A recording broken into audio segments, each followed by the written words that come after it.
오늘 우리에게 주시는 하나님 아버지의 말씀은 사무엘하 15장 24절에서 27절 말씀입니다. 사무엘하 15장 24절에서 27절까지 제가 봉독해 드리겠습니다.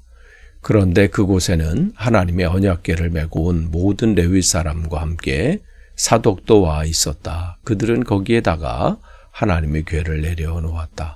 아비아달도 따라 올라와서 다윗의 부하가 도성에서 나와서 왕의 앞을 모두 지나갈 때까지 거기에 있었다. 그런 뒤에 왕이 사독에게 말하였다. 하나님의 궤를 다시 도성 안으로 옮기시오. 내가 주님께 은혜를 입으면 주님께서 나를 다시 돌려보내주셔서 이 궤와 이 궤가 있는 곳을 다시 보게 하실 것이요. 그러나 주님께서 나를 싫어하시고 싫다고 하시면 오직 주님께서 바라시는 대로 나에게도 이루시기를 빌 수밖에 없어. 왕이 또 제사장 사독에게 말하였다. 사독 제사장님께서는 선견자가 아니십니까? 성 안으로 평안히 돌아가시기를 바랍니다. 제사장께서는 아비아달 제사장과 함께 두 분의 아들 곧 제사장님의 아들 아히마야스와 아비아달 제사장의 아들 요나단을 데리고 가십시오. 아멘. 오늘 3월 13일 목요일 우리가 사순절 묵상집을 가지고 또 우리 사순절 또 새벽기도를 진행하고 있습니다. 오늘 이 24절서부터요, 이 후반부, 특별히 이제 이 절은 다윗이 하나님의 언약궤, 이제 법궤라고 하지요. 이 언약궤를 가지고 와서 또 자기를 따르려고 했던 그 대제사장이었던 사독, 또 아비아달, 그들을 다시 예루살렘으로 돌려보내는 사실이 기록되어 있습니다. 우리가 잘 아는 것처럼 구약 성경에서 이 법궤는 굉장한 하나님의 말씀, 이 십계명이 들어있는 이 법궤는 굉장히 그들에게는 굉장히 중요한 영향력을 그들에게 끼치고 있어요. 그래서 모든 일들을 진행할 때, 특별히 전쟁이 임했을 때 이 법궤, 이 언약궤를 제일 앞에 그걸 함께 또 이렇게 나가는, 그러니까 그 전쟁이 빠질 수 없는 것이 뭐냐면 이 법궤예요. 그러니까 전쟁이 일어나면 반드시 같이 이제 나가는. 그러면서 그들이 바라는 것은 뭐예요? 하나님의 인도하심과 하나님의 도우심. 그런 것들이 자기들이 지금 처해 있는 이 위기 상황, 또 이 전쟁 상황에 임하기를 원하는 간절한 마음이 거기에 담겨져 있습니다. 그도 그럴 것이 법궤를 앞세울 때 승리가 보장이 됐어요. 그래서 그런 걸 알기 때문에 그들은 뭔가 위기가 왔다, 전쟁이 왔다, 그러면 법궤를 먼저 챙기고 법궤를 앞세우는 그들이 모습을 볼 수 있습니다. 그런데 오늘 보면 그러한 법궤를 다윗이 돌려보내는 거예요. 다시 이것을 성으로 보내십시오. 이렇게 하는 것이죠. 여러분이 오늘 이 묵상집을 보면 다윗의 삶이 말씀 묵상하기를 보면 다윗은 성공한 삶을 살았을까요? 이러한 이제 질문으로 시작이 됩니다. 그런데 다윗의 삶을 이렇게 한번 우리가 보면 순탄하지 않았던 모습들이 참 많습니다. 어린 시절도 그렇고요. 어떻게 보면 누리고 성공한 삶을 누리고 또 그런 것을 이렇게 살았던 것보다는 죽음의 위협들, 도망가고 죽음의 위협들, 이런 시간들이 적지 않았습니다. 초반에는 사울 왕에게 얼마나 집요하게 쫓아오는 그 사울 왕을 그를 피해서 얼마나 많은 시간들을, 힘겨운 시간들을 보냈습니까? 그러니까 그 다윗이 왕이 될 것을 알고 나니까 더욱더 그랬어요. 사울 왕이. 저건 죽여야 된다. 왜냐하면 제가 살아있으면 내가 문제가 생길 거라 생각하는 거예요. 우리 가문에 또 나와 함께하는 사람들에게 위협이 된다고 생각하니까 다른 사람은 몰라도 저 다윗은 왕이 돼서는 안 된다고 생각하는 거예요. 그러니까 집요하게 그를 쫓아가서 죽이려고 했었죠. 지금 오늘 본문에 나오는 이 상황은 또 어떤 상황이에요? 그의 아들이었던 압살롬이 반란을 일으켜서 지금 도망가는 신세예요. 이게 지금 오늘 본문 나와 있는 상황이거든요. 얼마나 급했으면 제대로 왕의 신발을 신지 못하고 도망갈 정도로 그 정도로 급박한 상황이었어요. 그러니까 우리는 다윗 하면 위대한 왕, 그래서 대단하다 이렇게 생각하지만 그 대단함 속에는 정말 고단한 인생들이 있어요. 고통의 순간들이 많았고 위기의 순간들이 많았어요. 누가 그러죠? 어떠한 결과는 그만한 대가를 치러야 된다. 그러니까 귀한 열매를 원한다면 그 대가가 반드시 있잖아요. 우리가 맛있게 먹는 과일들 한번 보세요. 그게 그냥 있으니까 먹는 거 아니잖아요. 그를 열매를 키우기 위한 그 수고들이 있잖아요. 다윗도 마찬가지입니다. 그런데 우리가 다윗을 이스라엘에서 위대한 왕으로 기억하고 있어요. 성경에서도 우리가 그렇잖아요. 마태복음 보면 시작은 이렇게 시작하잖아요. 마태는 그를 이렇게 시작합니다. 아브라함과 다윗의 자손의 계보라. 그 족보를 그렇게 시작해요. 그러니까 아브라함과 함께 등장하는 사람이 누구예요? 다윗이에요. 누가는 사도행전에서 다윗을 뭐라고 표현했어요? 하나님 마음에 합한 사람이다.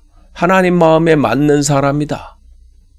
그러면서 그는 하나님의 뜻을 이루기 위해서 선택받은 사람이고 그를 통해서 하나님의 뜻을 다 이루겠다고 하나님은 그 다윗을 그렇게 칭찬하신 사람입니다. 그러면 다윗이 어떤 사람이었길래 하나님께 이렇게 인정을 받고 후대 사람들이 그를 그렇게 기억을 할까요? 다른 것이 없습니다. 바로 그가 하나님 마음에 합한 사람, 또 그의 삶의 걸음걸음이 하나님의 뜻 안에 거하는 사람이기 때문에 그래요. 그래서 오늘 본문도 마찬가지예요.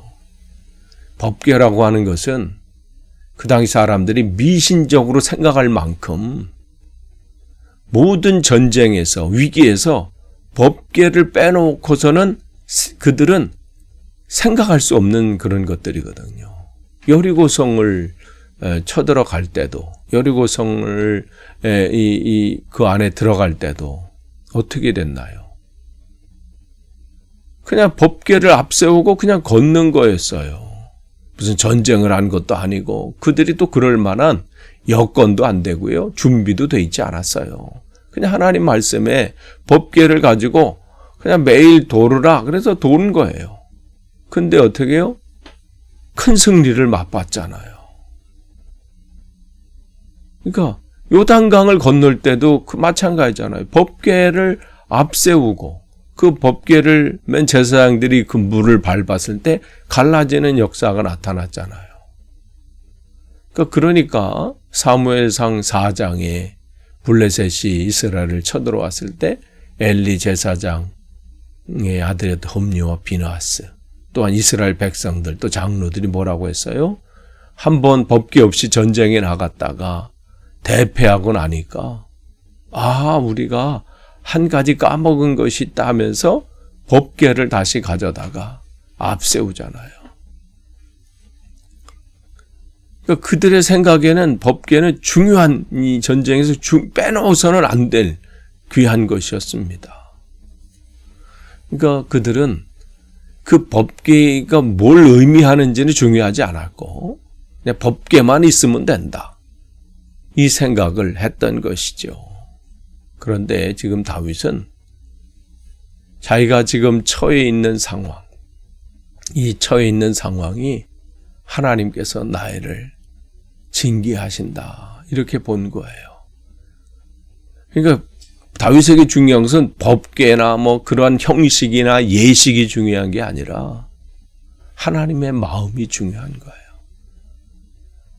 법궤가 없어도 하나님께서 나를 이끄신다, 이끄실 마음이 계시면 거긴 승리가 있고, 아무리 법궤 아니라 법궤 할아버지를 갖다 놓는다 할지라도 하나님의 마음이 거기서 떠나면 아무 소용이 없다는 것을 안 것이죠. 근데 많은 사람들이 어떻건가요? 하나님 마음은 중요하지 않아요. 내가 이렇게 열심히 하면, 내가 이렇게 수고하면 하나님께서 나를 복 주시겠지. 그러니까 하나님의 뜻과 하나님의 생각과 하나님의 마음 상관없이 자기 열심으로, 얼마나 열심 내는 사람은 대단합니까? 마치 세상 사람들이 눈에 보면 저 사람밖에 없는 것 같아, 열심 내는 사람. 아무리 주여주여하고 선지자 노릇을 하고 귀신을 내쫓는 능력을 나타내고 기적을 행하는 역사를 나타난다 할지라도 마태복음 7장은 분명하게 우리에게 말씀하십니다. 내가 너를 도무지 모른다. 불법을 행하는 자들아, 내게서 떠나라. 주님 앞에 심판받는 자리에서 떠나버린다는 것은 뭘 의미하는 거예요? 지옥 가는 거예요. 그러니까 다윗은 어떤 행위나 행식이나 요식이나 그게 중요한 게 아니라 하나님 마음이 중요한 거예요. 그렇기 때문에 진정한 믿음은 다른 데 있지 않아요. 나 자신이 은혜 받을 수 없는 자격의 사람, 죄인인 것을 인정하고, 그럼에도 불구하고 하나님이 죄인인 나를 구원하시기 위해서 독생자 예수 그리스도를 이 땅에 보내주시고 나를 위해서 고난받으시고 죽으시고 부활하신, 그러니까 전적인 하나님의 은혜가 아니고서는 온전히 설 수 없는 존재임을 인정하는 것, 이게 믿음인 것이죠.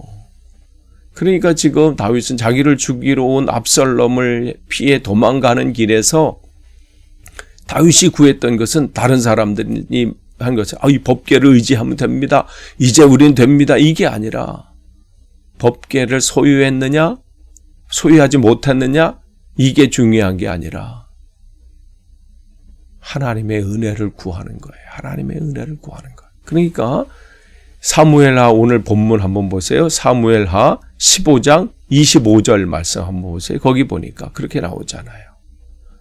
내가 여호와 앞에서 은혜를 입으면 도로 나를 인도하사 내게 그 궤와 그 계신 데를 보이시리라. 다시 돌아가게 하겠다는 거예요. 내가 지금 도망 나온 그 다윗성으로 주님께서 나를 다시 이끄실 것이라는 확신이 그에게 있는 것입니다.